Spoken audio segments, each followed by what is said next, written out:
मैं डॉक्टर ममता सक्सेना, मैं ex director general ministry of statistics and programme implementation के पद से रिटायर हुई हूँ और मैंने अपने कार्यकाल में ही पीएचडी की है। हवन का प्रभाव क्या पड़ता है हमारे जीवन पे, मेनली हमने एटमॉस्फेरिक पोल्यूशन के ऊपर देखा है कि वायु प्रदूषण पे क्या प्रभाव पड़ता है और उसके जो नतीजे हैं बहुत सुंदर मिले हैं हमें। एक पोल्यूशन जो हमारी ज़िंदगी में आज बहुत अहम हिस्सा बन गया है, इसका निदान अगर कहीं संभव है तो वो हमारे वेदों में लिखा है कि यज्ञ द्वारा हो सकता है। तो ये करके मैंने देखा है कि हवा में अगर हज़ार्डुअस पॉल्यूटेंट्स जिसको कहते हैं हम, बीमारी के कीटाणु, वो समूल नष्ट हो जाते हैं और उनमें भी वो नष्ट होते हैं जो हमारे लिए हानिकारक होते हैं, जो हमारे लिए फ्रेंडली होते हैं माइक्रोब्स, वो नष्ट नहीं होते हैं।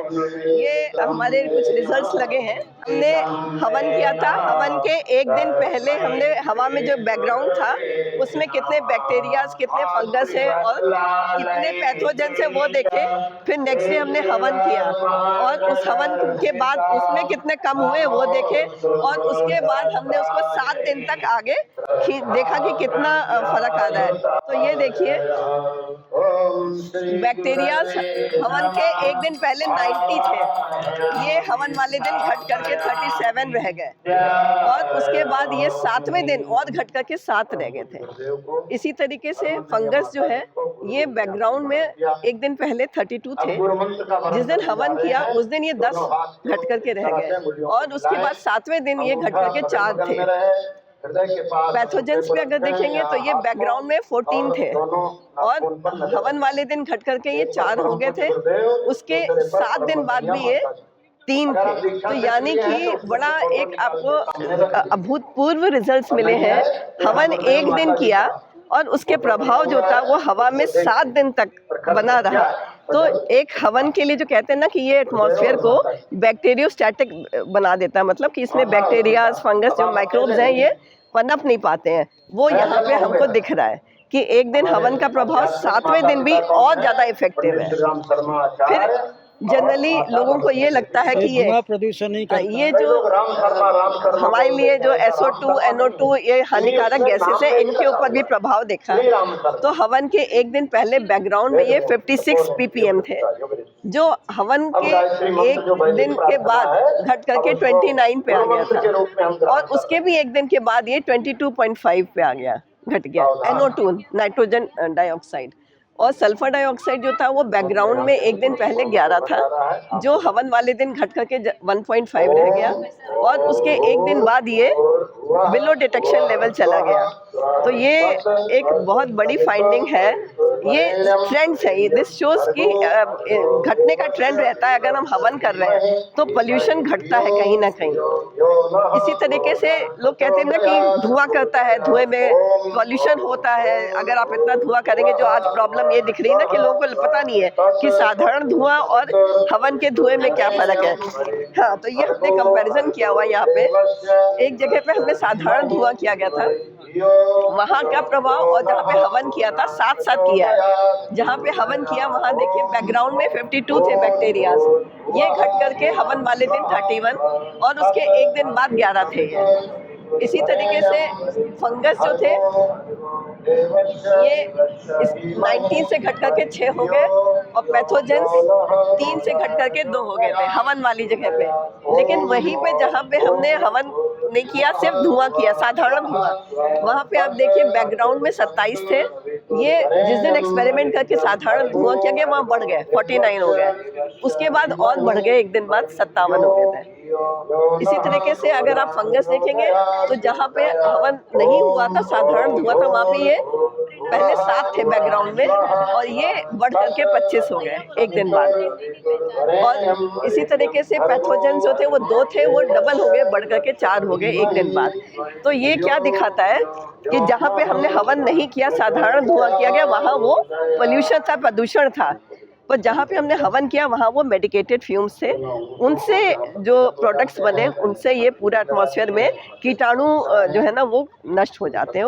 वो ट्रेंड यहाँ पे हमको दिख रहा है। तो ये कहना गलत है कि साधारण धुआं जो है ना वो और हवन का धुआं सारा पॉल्यूटेंट है। देखिए अगर धुआं तो निकलेगा यहाँ पे, लेकिन ये क्या निकल रहा है, ये हमारी मेडिकेटेड फ्यूम्स है। हम इसमें हर्ब्स डाल रहे हैं। कौन सी हर्ब्स डाल रहे हैं जो हमारे लिए फ़ायदेमंद है, ये हमारे स्वास्थ्य के लिए बहुत फ़ायदेमंद होती है। उनका ये ऑयल्स जो है ना ये वेपोराइज होते हैं और वो वेपर्स हमें धुएं के फॉर्म में दिखते हैं। इसके ऊपर बहुत अभी रिसर्च चल रही है शांति कुंज में, DSVV में। उसकी केमिस्ट्री क्या है, उस केमिस्ट्री में पता चलता है कि क्या क्या चीज़ें बन रही हैं। ये देखिए यज्ञोपैथी जो है ना, यज्ञ चिकित्सा अगर हम इंसानों की कर रहे हैं तो ये सारी बीमारियां हैं जो यज्ञ द्वारा ठीक हो सकते हैं और इनका हमारे पास वेदों में प्रमाण है और इनके ऊपर हम लोगों ने एक्सपेरिमेंट्स भी करे हैं। वो एक्सपेरिमेंट्स के ये रिजल्ट्स लगे हैं, 2 एक्सपेरिमेंट्स के रिजल्ट। आइए, इन्होंने बाबूजी ने ये वाला किया था। यज्ञ का प्रभाव इलेक्ट्रोमैग्नेटिक रेडिएशंस में क्या पड़ता है ये भी मैंने स्टडी करके देखा है। और इलेक्ट्रोमैग्नेटिक रेडिएशंस का प्रदूषण एक आजकल भयंकर रूप में आ गया है। जो मोबाइल हम देख रहे हैं इनके अंदर जो है ये 3 से लेके और 8 किसी के में 10 तक भी ये रेडिएशन जाते हैं मैग्नेटिक वाले। और उसका प्रभाव हम लोगों ने देखा कि जब हमने हवन किया तो इसके रेडिएशंस जो थे ये नॉर्मली 3 फीट से 15 फीट तक दिखते हैं, लेकिन जब हवन किया उसके बाद ये ज़ीरो हो गए। 3 फीट पे भी 5 फीट पे भी, मतलब डिस्टेंस पे जितना आप जाते जाएंगे तो वीक होते जाते हैं, ये बाद में जाके ज़ीरो हो जाते हैं। तो इतने बड़े हवन में हम देख रहे हैं कि अभी हमारी डिवाइसेस हैं ये अभी ज़ीरो हो गई क्योंकि सारे मंत्रोच्चारण चल रहे हैं। और ये जो यज्ञ के मंत्रोच्चारण जब होते हैं ना तो ये साउंड की जो वाइब्रेशंस है ना इन मंत्रों की, वो एटमॉस्फेयर में बहुत ज़्यादा प्रभावशाली होती है, उनसे भी रेडिएशंस काफ़ी कम हो जाते हैं। तो ये कभी बहुत बड़ी सी साइंस होती थी साउंड की, मंत्रों की जो आप कहेंगे ना मंत्र क्या है, मंत्र भी एक पावर है।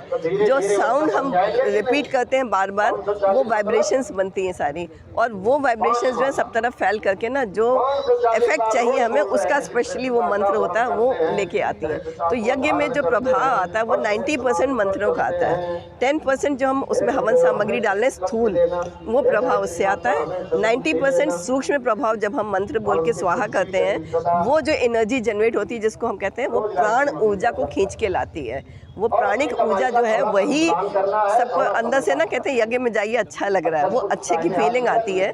लेकिन होता ये कि हम एनर्जाइज हो रहे होते हैं, हीलिंग होती है उसमें हमारी।